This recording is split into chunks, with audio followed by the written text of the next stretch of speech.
Assalamualaikum warahmatullahi wabarakatuh.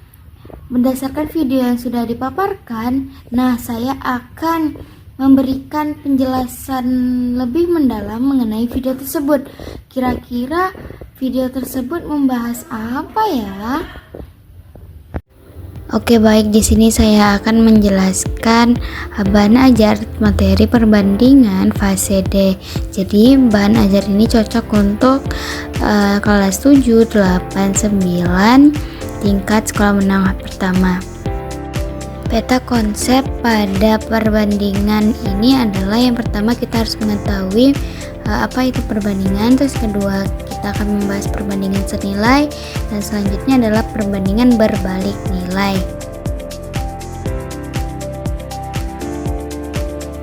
Selanjutnya adalah petunjuk bahan ajar. Sebelum menggunakan bahan ajar ini, silakan membaca petunjuk bahan ajar. Pertama, pelajarilah bahan ajar dengan baik. Mulailah pelajari materi pelajaran pada bahan ajar hingga dapat menguasai materi. Kedua, baca dengan cermat setiap materi yang ada pada bahan ajar. Jika mengalami kesulitan dalam memahami materi, catat kesulitan tersebut pada buku catatan untuk menjadi bahan diskusi bersama teman atau guru, atau dapat menanyakan langsung kepada bapak atau ibu guru secara langsung maupun daring, misalnya melalui aplikasi chatting WhatsApp atau Telegram. Mungkin bisa menggunakan sosial media lainnya. Yang ketiga, pahami contoh soal dan pembahasan yang ada pada bahan ajar. Keempat, kerjakan latihan soal yang ada pada bahan ajar sebagai indikator penguasaan materi dan refleksi proses belajar. Ikuti petunjuk pengerjaan dan kerjakan dengan teliti. Capaian pembelajaran bahan ajar ini adalah peserta didik dapat menggunakan faktorisasi prima dan menggunakan rasio seperti skala, proporsi, dan laju perubahan dalam penyelesaian masalah. Tujuan pembelajarannya adalah mengidentifikasi dan menyelesaikan masalah atau situasi sehari-hari yang melibatkan rasio, skala, proporsi, dan laju perubahan. Baik, langsung saja kita pada materi pertama, yaitu perbandingan senilai. Perbandingan senilai adalah perbandingan dua besaran yang digambarkan. Apabila nilai suatu besaran meningkat, maka nilai besaran yang lain juga meningkat. Begitupun sebaliknya, jika nilai suatu besaran menurun, maka besaran lainnya juga ikut menurun. Perbandingan senilai ini dapat disebut juga dengan perbandingan seharga. Jadi perbandingan senilai sama dengan perbandingan seharga, atau bisa juga disebut dengan perbandingan lurus. Apabila salah satu besaran naik, maka besaran lainnya juga ikutan naik. Nah, hal tersebut dapat disebut juga dengan perbandingan atau proporsi. Jadi perbandingan itu disebut dengan proporsi ya. Lalu apa saja sih contoh dari perbandingan senilai? Nah, contohnya itu yang pertama, perbandingan antara jumlah barang dan harga barang. Maka semakin banyak jumlah barang yang kita pilih, maka harga barangnya juga semakin mahal. Tak mungkin dia semakin murah. Terus kedua, perbandingan antara jumlah tabungan dan waktu penyimpanan. Semakin lama kita menabung, maka jumlah uang tabungan kita itu juga semakin banyak. Terus selanjutnya, perbandingan antara jarak tempuh kendaraan dan waktu tempuh. Semakin jauh kita tempuh, maka waktunya itu juga semakin lama. Itu merupakan perbandingan senilai. Yang terakhir, perbandingan antara jumlah pekerja dan upah pembayaran yang dilakukan. Upah yang dikeluarkan. Semakin banyak pekerjanya atau anak buahnya, maka upah yang dikeluarkan oleh seorang bos juga semakin besar.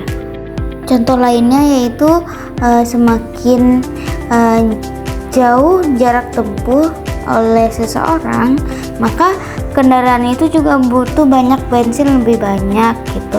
Jadi kalau misalnya 9 liter bensin itu tuh cukup untuk 72 km. Kalau misalnya 18 liter itu tuh 144 km, dan begitu pun selanjutnya. Jadi itu semua berbanding lurus ya. Oke, selanjutnya kita akan membahas mengenai perbandingan berbalik nilai. Tentu ini berbeda dengan perbandingan senilai.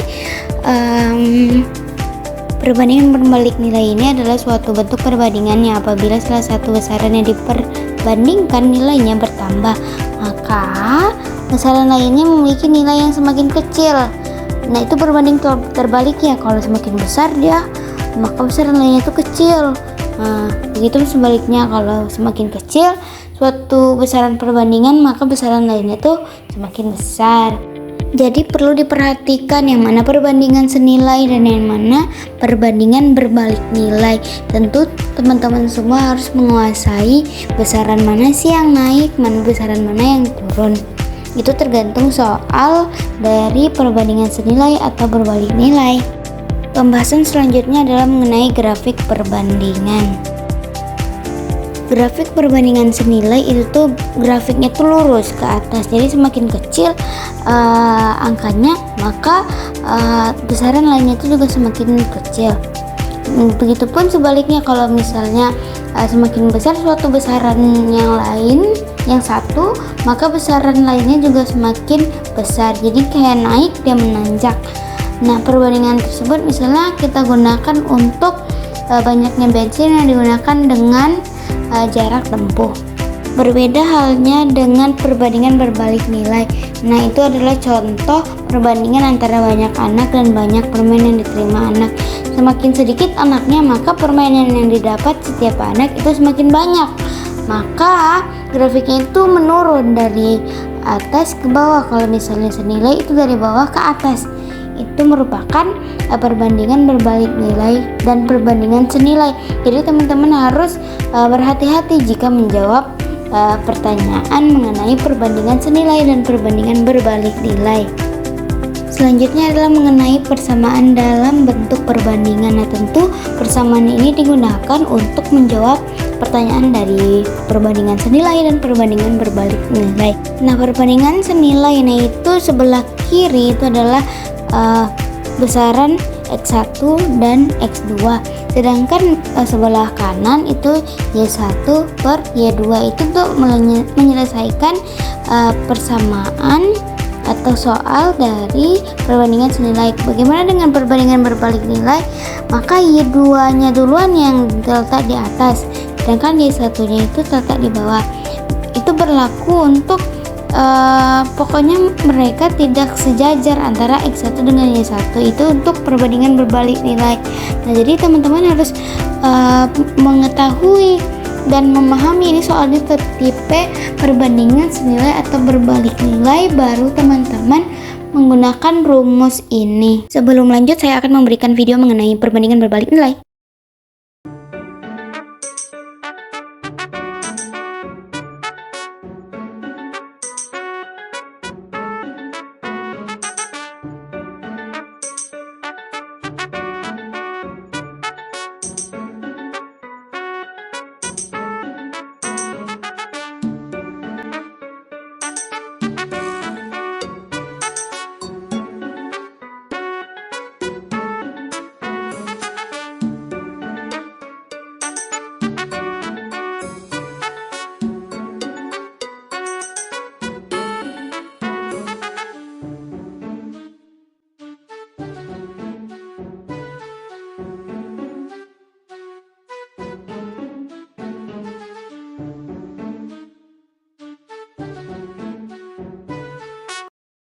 Baik, materi selanjutnya adalah skala. Skala berkaitan dengan perbesaran atau pengecilan suatu ukuran tetapi tidak mengubah bentuknya. Hal ini dapat dilakukan dengan menggunakan rasio yang sama. Skala dipelajari juga dalam kesebangunan. Skala tidak hanya membandingkan dua bangun datar yang berbeda ukurannya, tetapi sebangun juga. Bagaimana sih memperkecil atau memperbesar sebuah gambar dengan tetap mempertahankan bentuknya secara proporsional? Nah, pengertian proporsional menunjukkan bentuk dengan ukuran baru. Nah, ukuran baru, tapi dia itu masih sebanding dengan bentuk awalnya. Jadi intinya tuh ukuran baru tapi masih sebanding menggunakan rasio. Misalnya teman-teman mau menggunakan rasio 2, 3, atau 3/2 dan sebagainya. Itu tergantung teman-teman.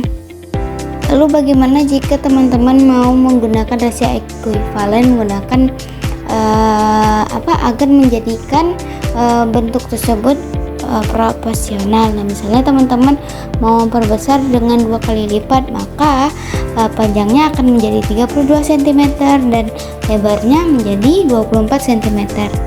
Selanjutnya kita akan bahas soal tentang skala.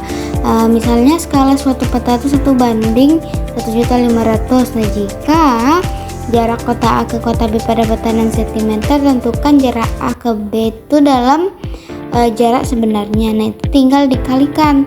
Nah, jadi 1.500.000 dikali 6, maka jarak sebenarnya yaitu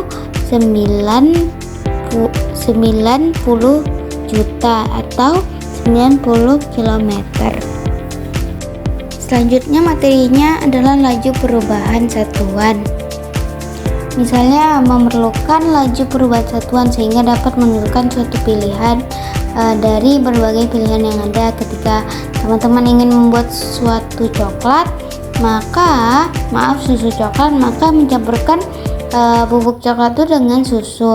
Nah, itu kan tentu berbeda takarannya. Ada yang menggunakan 1 sendok bubuk coklat dan ada yang menggunakan tahapan 200 mililiter air. Nah, itu kan berbeda satuannya, maka satuan tersebutlah yang disebut dengan laju perubahan satuan atau rasionya itulah.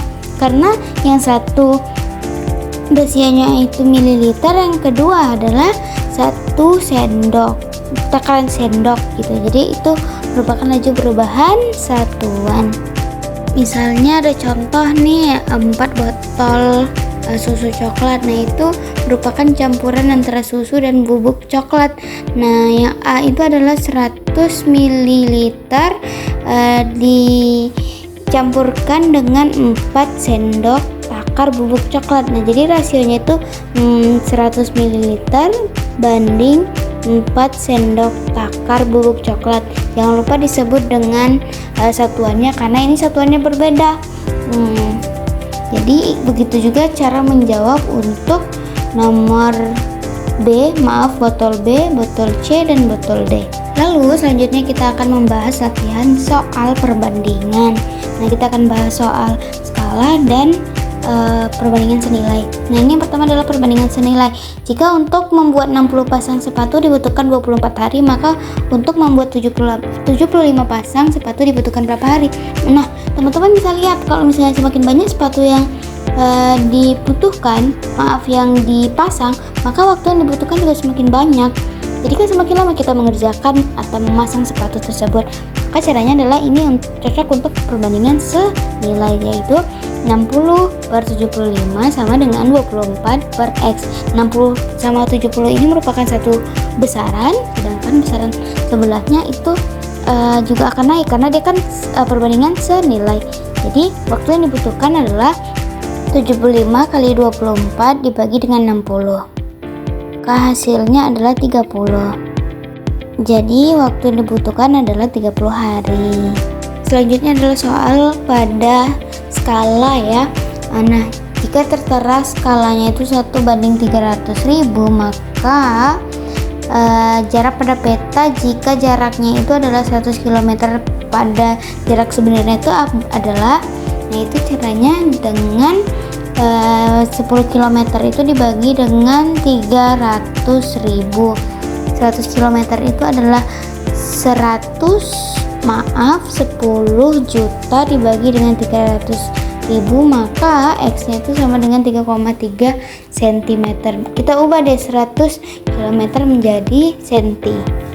Ada sedikit kata-kata pada bahan ajar ini, yaitu barang siapa yang bersungguh-sungguh pasti ia akan berhasil.